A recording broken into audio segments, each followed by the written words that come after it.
In this video, we're going to talk about how normal signal transduction pathway works in pancreatic cells, and how it also becomes disrupted in pancreatic cancer.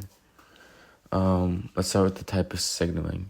In the pancreas, nearby epithelial cells release a growth factor. This would be an example of paracrine signaling, which means that one cell sends a signal to another cell that's close by.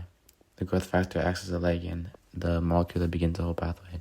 Under normal conditions, this ligand travels only a short distance and binds to a specific receptor on the pancreatic cell.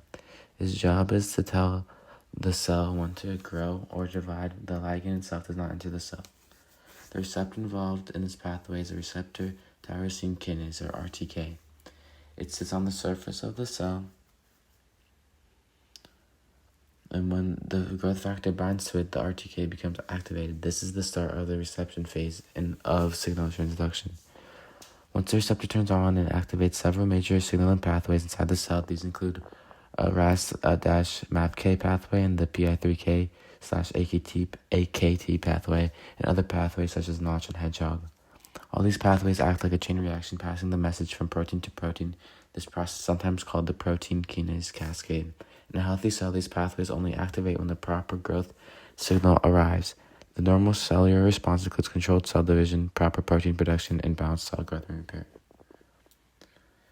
But it's different in pancreatic cancer.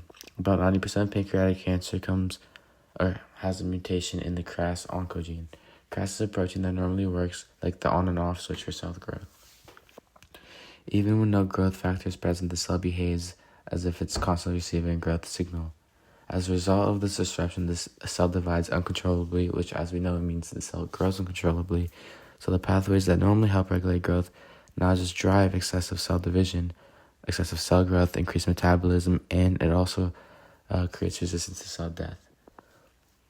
This leads to the formation of tumors and contributes to the development of pancreatic cancer.